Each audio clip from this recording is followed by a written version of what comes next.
Good morning, everybody. It's Monday again, and let's make some ATCs today. The first one I want to show you how to do is this one, and I made this one for a group that I own, and the requirements for this month's ATC was that it be about blessings, and then also that it have some painting on it. Okay, so I'm going to take you through this with me.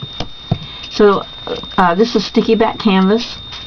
I bought this in a little package that was already cut, but if you have the Tim Holtz ATC die and some sticky back canvas, Claudine Helmuth's sticky back canvas, then you can use that. You can cut your own, but this one was already cut, and it has a backing on it, and you know, it's sticky back there. That's why it's called a sticky back canvas.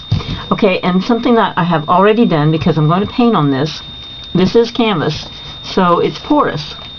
There's these little threads, you know, that go back and forth, and your paint can sink down in there.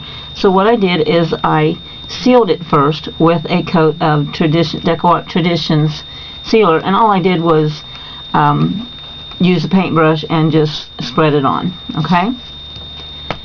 And then I let it dry completely. Then, the next thing I did, now my paintbrush is wet, now my ATC thing is wet. Okay, so I dried it off on my shirt. So the next thing I did was I chose a leaf from the stamp set, Tim Holtz's stamp set. It's an older one, but it's very popular, and I use this so often. And this one is called Falling Leaves. So I chose this stamp from it, and what I did then was I embossed it onto my ATC surface. So I'm going to do that. So I used Versamark watermark stamp pad. I really like using this for embossing. So I'm going to ink it up very thickly. I want to make sure that I don't miss any of the etched lines, because it's a very detailed stamp. So I want to make sure that I get it covered well. Okay. And then it's easiest for me to just set it down, but just to show you the placement, I will do it this way. And let's see which way I did that. Oh, I did it this way. Okay. So, yeah, I want to make sure that I get it all on there. Okay.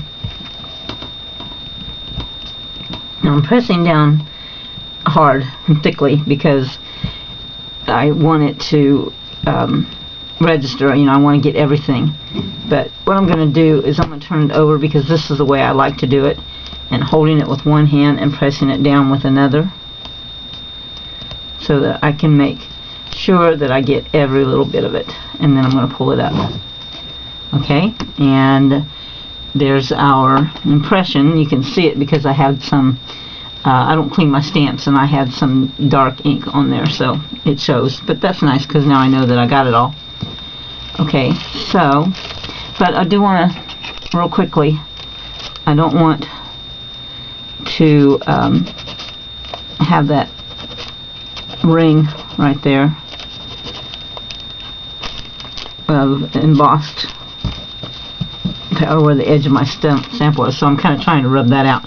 Okay, and the embossing powder I'm using is Ranger's Queen's Gold, okay, in gold. So I'm going to sprinkle that on.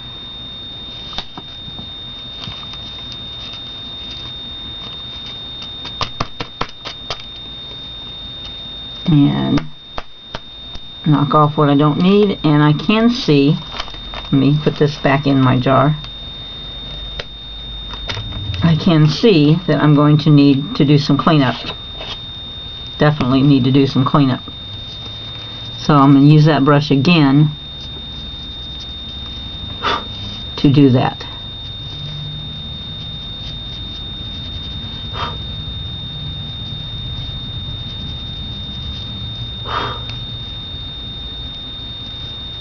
And as I loosen it, I'm blowing it off. because anywhere that stray embossing powder is,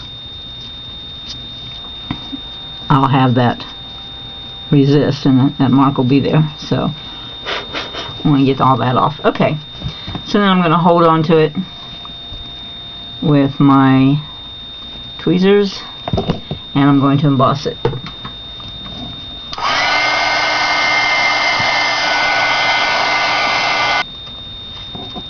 Now, your adhesive on your sticky back canvas will heat up when you're doing this, but as long as you don't remove your backing, it will cool down again, and it won't affect it at all. Okay, so next what I'm going to do is I'm going to pour out some of my paint. This is DecoArt Traditions paint that I use, the only kind I use, and what I sell also. Now, if you'll notice that this label is a little bit different. This is an older bottle. These last so long, and I have so many, that this Jansen Art used to be the label, and then there was a parting of the ways with Mr. Jansen and DecoArt. So then the label changed. It was always DecoArt. It was always owned by DecoArt. But now the label is changed to be DecoArt, and because Mr. Jansen is no longer associated with the paint label. So these are transparent pigments. That means you see through them. So I'm using Indian Yellow, transparent red iron oxide, quinacridone burnt orange, and transparent yellow iron oxide. So I'm just going to put a tiny little bit of each one of these on my craft sheet. Painters use a palette, but I can use my craft sheet right here.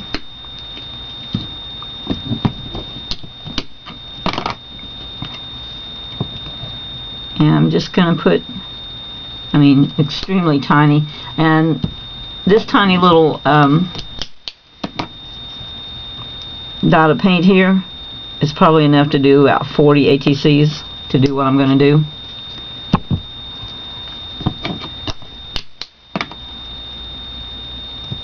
That's how little paint you use. Whoa, rolled my brush right into it, didn't I? Okay, let me clean that up. Okay, get rid of that because that is not a paintbrush. Okay, so what I'm going to do is I'm going to take this paintbrush that I have that's really, really tiny. It is an 18-aught round by Richardson.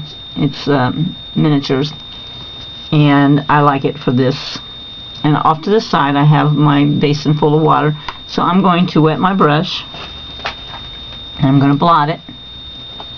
You always want to start painting with a wet brush. You don't want to start painting with a dry brush because that paint just soaks up into the brush and doesn't distribute evenly. So you want to start with a wet brush. And I think I'm going to put a little bit of drops of water right here on my craft sheet too, so that I don't have to keep going off camera to wet my brush. Okay, so we're starting with wet, and also I am using a mixture of glaze with water. This is also DecoArt Traditions glaze medium. Let me see if I can find that bottle to show you. There we go. It's very, very thick. If you can hear that, it's very thick, but I like to dilute it with water, and that's why I have an extra jar of it.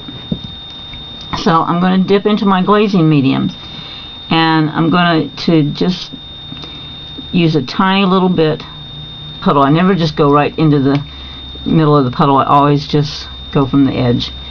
And let's move that out of the way. And then I'm just going to put this in 3 or 4 places. And I dip back into my glaze when I need to, when my paint over here seems to get a little bit dry. So I'm just putting it here and there, okay? And you can be messy, no problem. Okay, so then I'm going to rinse that color out of my brush in that little puddle of water that I have. And I'm going to wipe my brush with the towel. Then next, I'm going to dip into my glaze, and I'm going to go to the transparent yellow iron oxide. This is also a yellow, but it's a dirty yellow. It's an earth color yellow. It's the same as a yellow ochre. So it's a darker yellow. Resembles raw sienna as well. So here I'm going to do the same. Put it in some different areas. Okay, and then I'm going to rinse that off in my little water puddle. Then back into my glaze, and then I'm going into, let's see, I think this is, this is transparent burnt orange. Quinacridone burnt orange. So you see what we're doing is all of these colors are transparent, but I'm getting a variation of color just like you would see on a real honest to goodness leaf. Go back in and get some more glaze. And the reason I'm using glaze instead of water is because glaze also helps transparency. So I'm getting kind of a double whammy for the transparency because I do want to be able to see through it. Okay, and then my last color, dipping into my glaze, is transparent red iron oxide. And you see these are both reds, but this one is more of a toned red. This one has more of the true red color in it. And this is more orange. It has some of the yellow in it. That's what makes it that color, is having yellow. I could mix these two and come up with something very close to that. So here we go. I'll put our last color on. And I am going back over some of the same places that I put those first couple of colors on, because they blend together and make a third color. Get some more glaze. And you see just how little paint that I use. Even that tiniest little dot that I put out, I didn't even use half of. Okay, rinse my brush out again. I think I might want to come back in and put some of my yellow back in. I seem to have kind of lost a little of that. And so I'm just going to go back over the top of it in a couple of places, get some of that back. And I did forget my stem, so I think I'll go put the burnt orange on that. Oh, and I kind of got out of my lines, which is not something you want to do, but I'm not gonna fret over it. I'm just gonna kind of pull it down here and pretend like it's supposed to be like that. Okay. Okay, so I'm gonna let that dry for a second, and I'm gonna go ahead and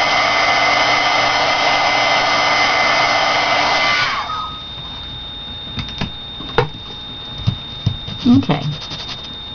Now what I want to do is I want to work around the edges of my card, and I'm using the Wendy Vecchi archival inks.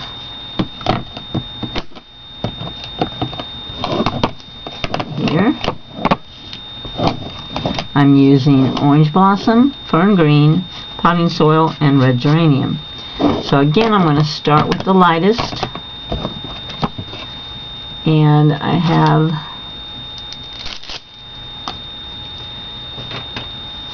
a couple of foam pads here, and I'm going to start with the lightest, which is our Orange Blossom, and I'm just going to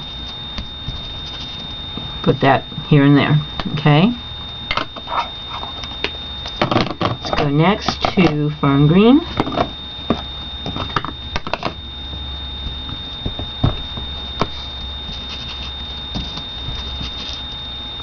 Okay,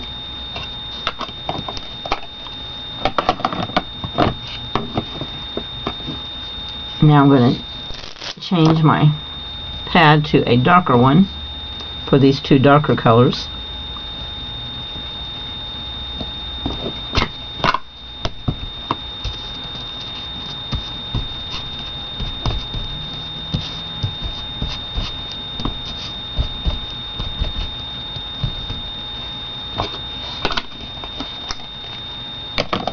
I think I want to come back and get some more orange blossom back in there because I kind of lost it a little bit with my red.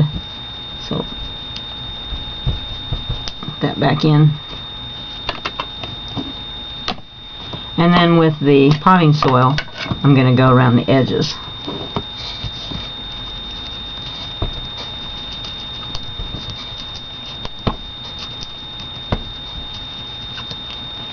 Okay, let's see what that has done to our leaf. It's kind of made it pop out because of that gold that's behind it. And then I'm just going to take this and make sure that I don't have any ink rubbed on there, which I did have, so that pops out that shine even more. Okay.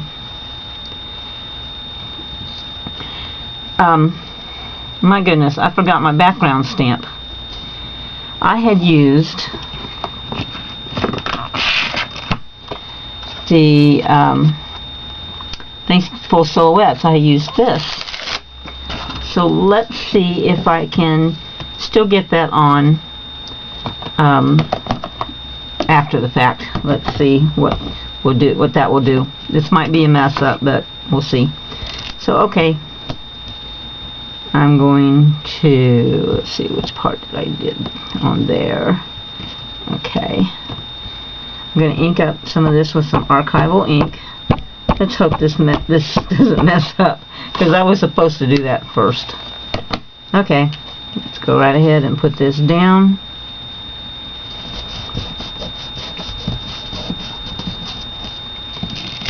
Hey, I think we're okay. Fabulous. And put this back on here.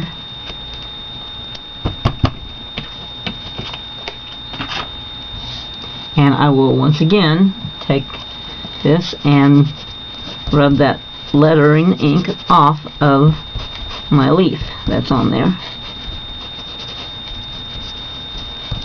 So now we're good because that lettering is in the background where it's supposed to be. Thank you. Okay, so the next thing I'm going to do is I'm going to take my Identipen and I'm going to take the fine point and I'm going to trace around. Now it's a little bit wet, so let me dry that off before I do that. My ink is still wet, and the Identipen does a good job, but let's make sure everything is dry.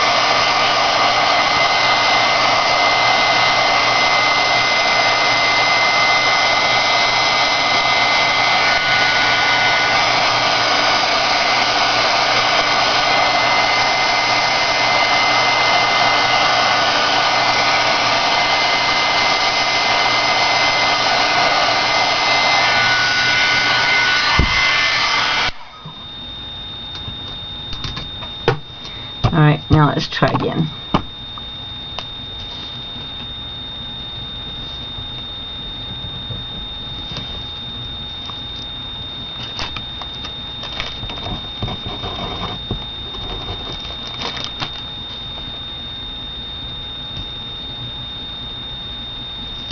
Here we go, finally getting it. So I'm basically just kind of going around where I have embossed.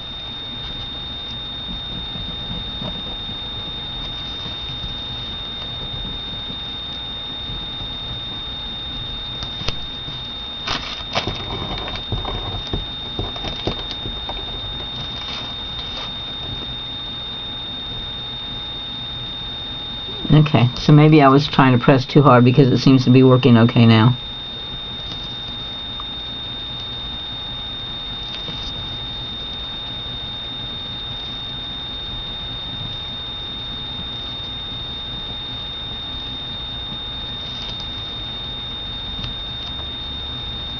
But when we start to outline this leaf, then it really pops off of the background.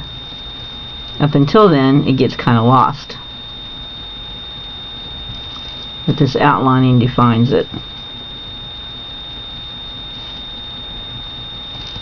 Okay. And then I'm also going to line in my veins. You can look at the stamp upside down and see where your lines go in which direction, or you can just wing it.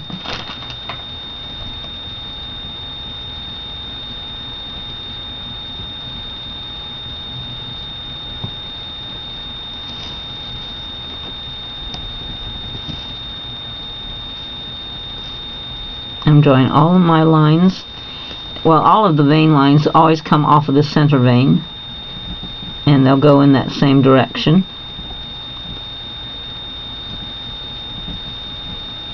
So you don't want to make the mistake of having upside down veins.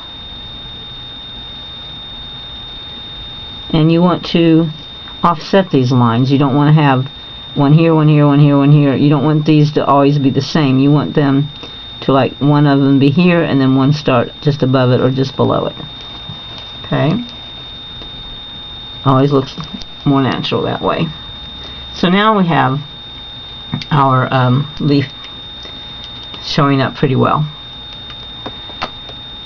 And then all I did was take some authentic words and I pulled out what I wanted them to say, because this one had to be blessing, so I wanted to put some things that were blessings to me. So, but we can put something else on there. Let's see.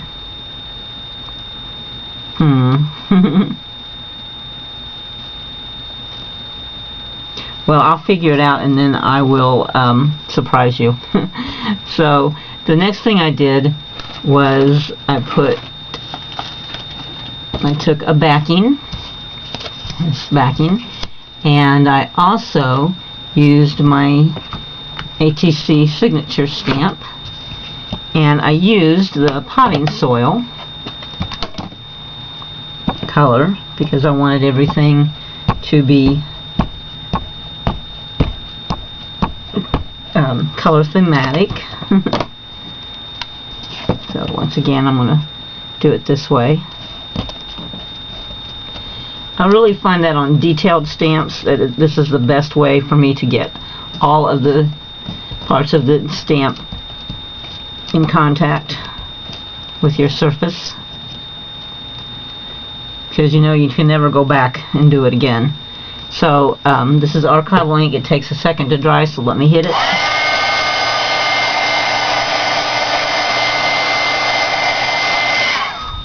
Before I turn it over and smear it.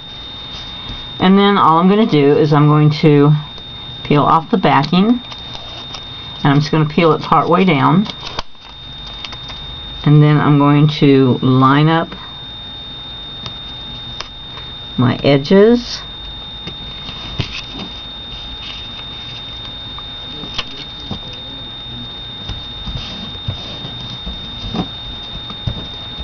There we go. And there's my ATC card. Now I can see that this is a little bit longer than my backing card. So all I have to do then is I can either take a craft knife and trim it off, or I can take these tiny little scissors and trim it off.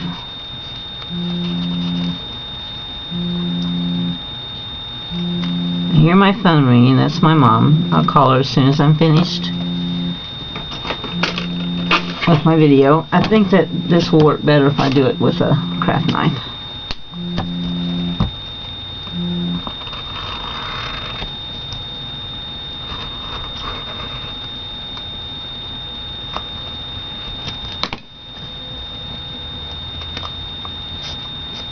Okay. You never want to cut on your craft mat. You want to use something on top of it instead. Okay, so then I'm just going to take my my foam applicator, and I'm going to go around these edges one more time and make sure that they're dark.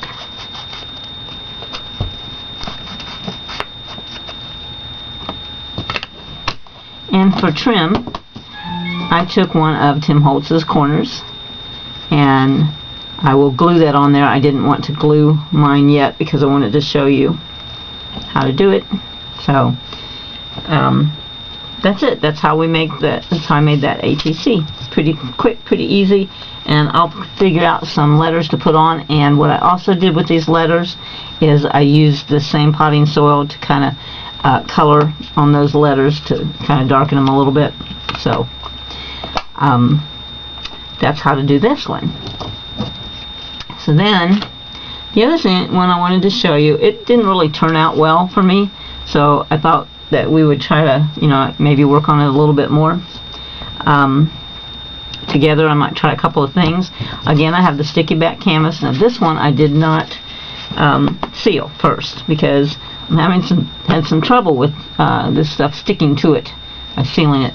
I also did a, hang on, I'm going to tear this one apart.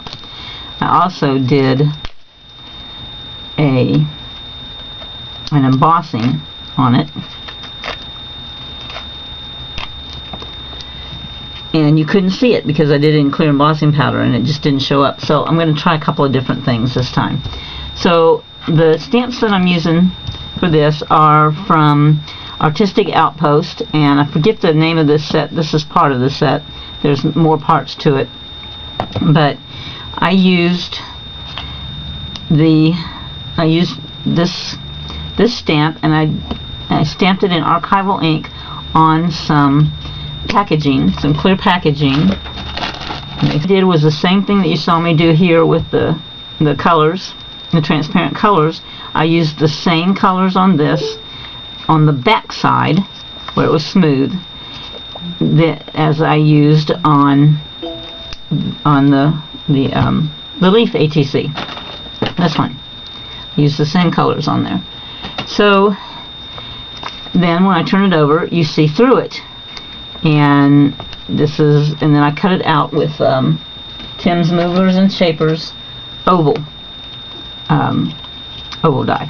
Okay, so that's how I made that. And then I put some black dimensionals on the back of it to get it to stick, and it wasn't sticking at all, and I had to use glue, and I think that's because of the sealer that was on here. So that's why I want to try to do this just a little bit differently. I'm going to still use this stamp with embossing powder, but my difference this time is that I'm going to try doing it in black, embossing it in black instead of in clear.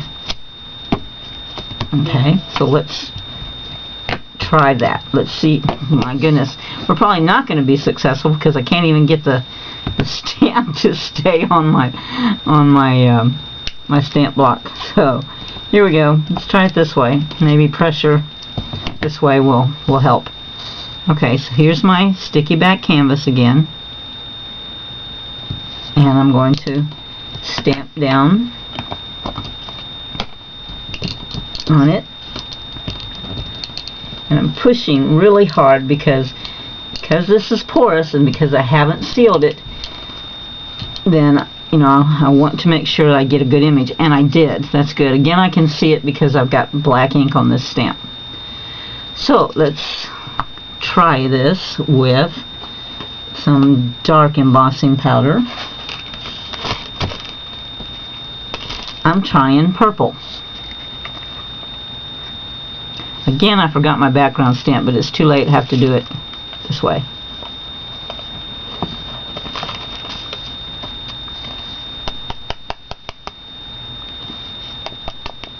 Okay. Ooh, that looks like it's going to show up nice. Okay, I'm going to pour my powder back in.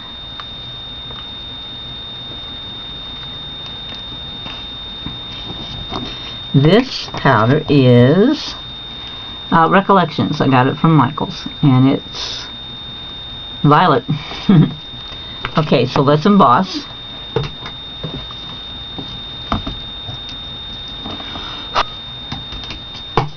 Okay, And this took me quite a while to emboss, and I think that it might be because of the background material that I'm using, the sticky back canvas. You don't have to use that. You could just use cardstock, but I wanted some texture, so that's why I'm using that today. And I think I've got it. Okay, so let's go and do our background stamp then. And I'm doing that in, let's see, Seedless Preserves. No, that's not what I'm doing that in. I'm using Color Box Violet.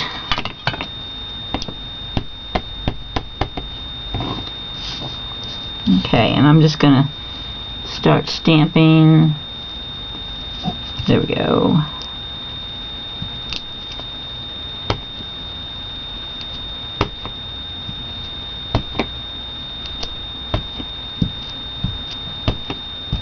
All over.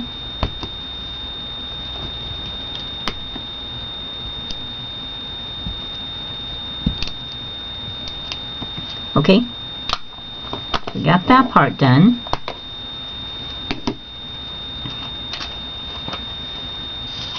Wipe this off.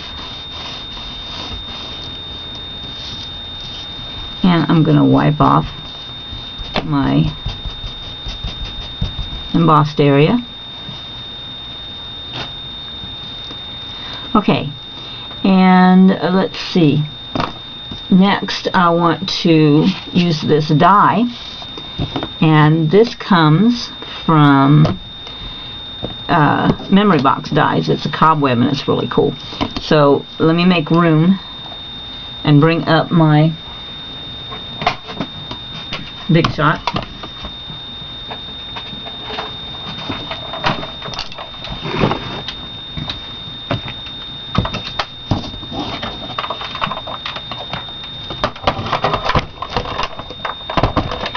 And one thing I'm excited about is the new magnetic pad by Sizzix.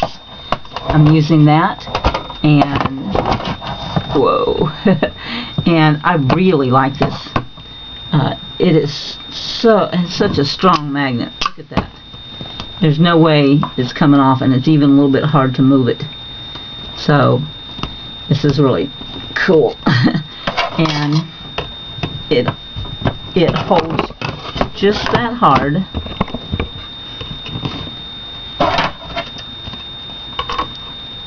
Through, well, not as hard, but it still holds through a plate, so it's got a lot of strength.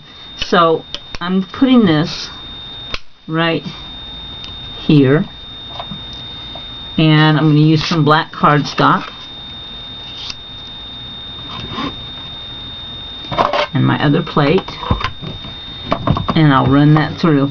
Now I'm going to run this through twice because I don't want it to be hard to pick out all of those little insides.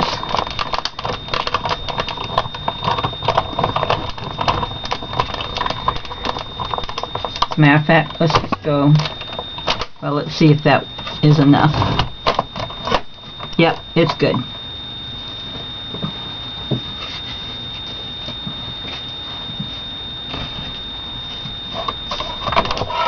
Move this out of the way.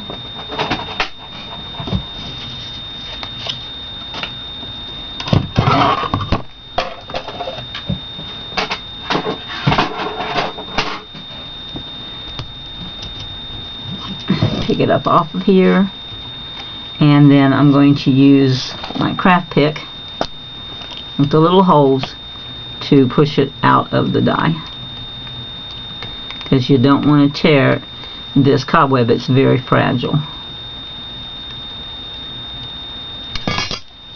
There we go. The precision of this die is just beautiful. Okay, let's move this out of the way too.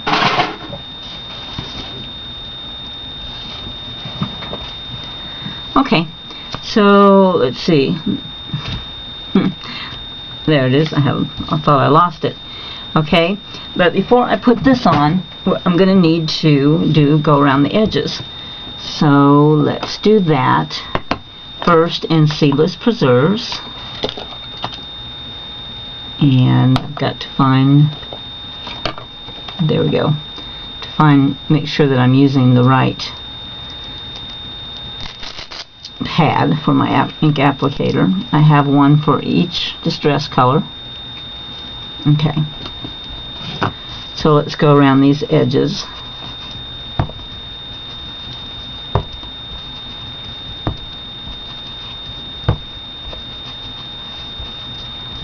Okay, and then I'm going to go around these edges in black soot.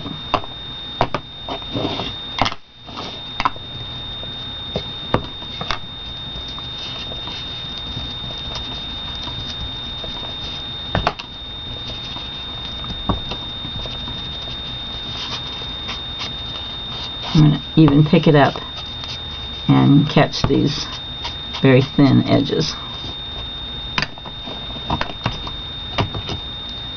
Okay, now we can put this here, which is where I originally put it. We could put it here. And then the next thing to put on would be my Gothic lady, but I'm going to change my mind. I don't think I want to put her on there at all. I've decided that I like this a whole lot better without her. Okay? Now I ran this through my Xyron and it would not stick at first. I'm going to try that again because hopefully it is because of it was because I had the sealer on here. So let's try it. But first, before I do that, I want to make... Okay. So now I'm going to pull over my Xyron and let's run a cobweb through there.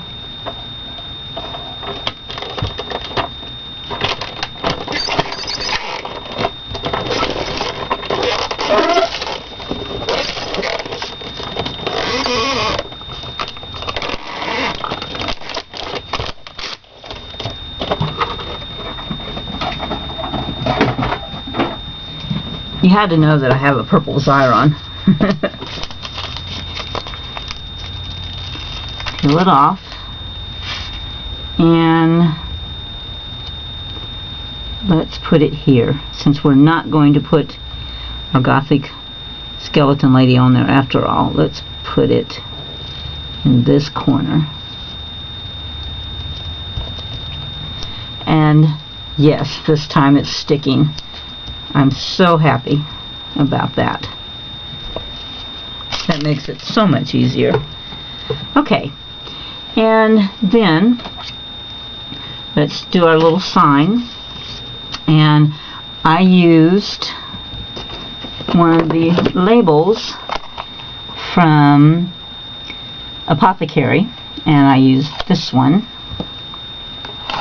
And I'm using mixed media white ink. It's called Jasmine.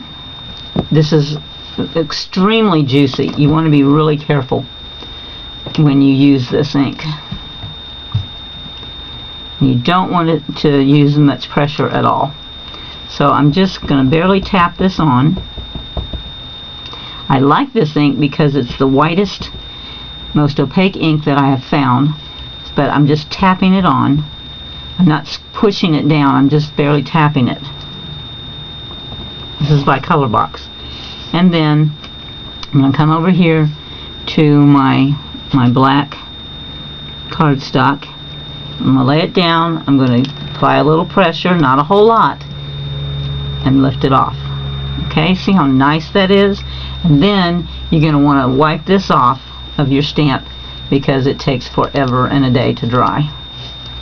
Okay, and I'm going to use my heat gun to dry this.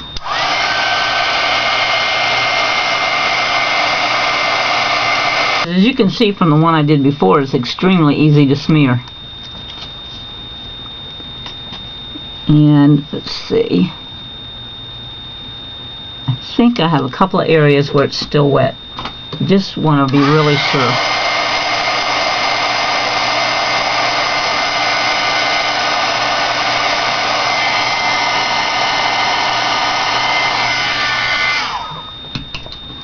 You can tell because it goes to a matte and not shiny. Okay, so then I'm using the little Happy Halloween from my Artistic Art Outpost stamp set. So I'm going to take that off, and I'm going to get a smaller stamp block. Okay, I'm going to get a smaller stamp block because it's easier to see. I like this one because it has a handle, but it's hard to see small stamps. So I'm just going to put that on there, and especially because this one you can't see it from the back. So once again, I'm just going to tap it on here very lightly because you don't want to get ink all the way around the edges. If you get a little bit, you need to wipe it off because it will show up when you stamp. Okay, and I like to do this towards you, so let me make sure I'm doing that right. Now I'm just going to set it right down in the center. I'm holding it still, I'm not pushing. I'm just holding it, giving the ink a chance to transfer, and then I'm going to lift right back up. And that's stamped really good. So, without touching it, I'm going to dry it.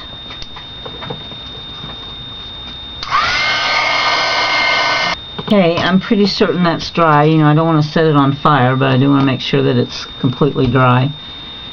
And now I'm hoping to find my tiny little scissors so that I can cut this out. There they are, under the glaze.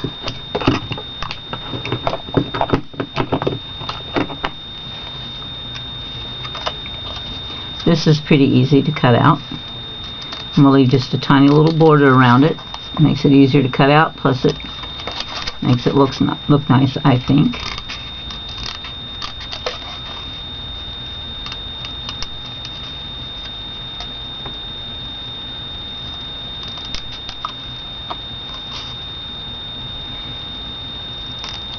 It was during this part that I smeared my other one, because I let it air dry and I didn't make sure that it was completely dry.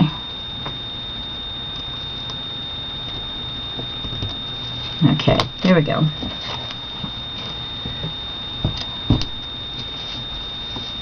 Now I put double of these black dimensionals on it because I was trying to get it higher than the